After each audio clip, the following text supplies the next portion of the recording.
બાપુ આજે તમે જવાબ આપો ને આપો, મંગળવારે અને શનિવારે વાળ કપાય કે ન કપાય? એલા કપાય.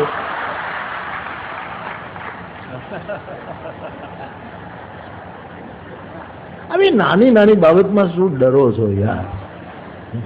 મંગળવારે અને શનિવારે આ કોકે એવું ઠીક છે, હશે કાંઈક એના કારણ, પણ એ બધી આઉટ ઓફ ડેટ વસ્તુ થઈ ગઈ છે. બધી એની ડેટો બધી એક્સપાયર થઈ ગઈ સાહેબ. હવે ફેંકી દો.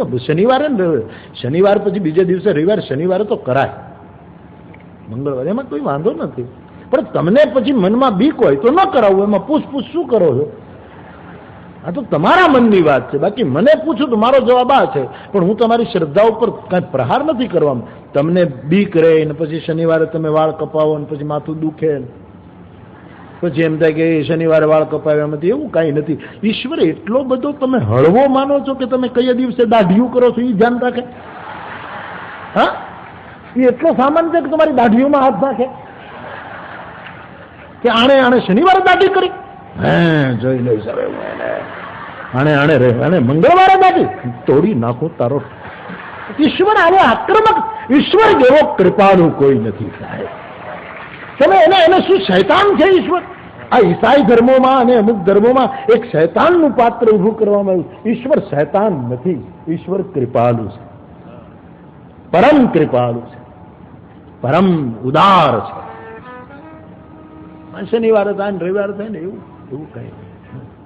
અને આનાથી બધાથી બચવું હોય તો વધારો ને દાઢી મૂછ એટલે ઉપાધિ.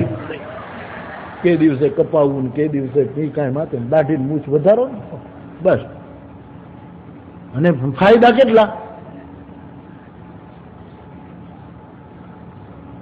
બહુ ફાયદા. કોક આપણને વાળે ત્યાં જ પ્રણામ કરે, બાપજી નમસ્કાર. હા, મુંડન કરાવો તોય ફાયદા અને જટા વધારો તોય ફાયદા. મુંડાએ 3 ગુણ, સિરખી મીઠે ખાજ, ખુજલી મટી જાય.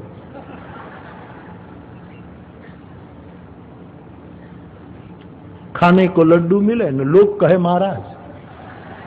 ખાવામાં લાડવા મળે કે આવી નાની નાની વસ્તુ છે, છતાં તમારી શ્રદ્ધા હોય એ રીતે. પણ ધર્મને તમે ડરીને નહીં પાળો.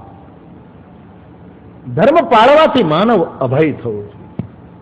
લોકો ભણેલા ગણેલા કેટલા ભીરુ લોકો, નવી ગાડી લઈ જાય, નવી, એમાં મરચા ટટકા.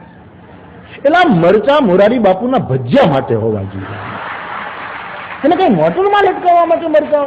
તમે મરચાનો તમે શું કામ એને સ્થાન ભ્રષ્ટ કરો છો? મરચાઓ રાજી નહીં થાય. એક તો બિચારા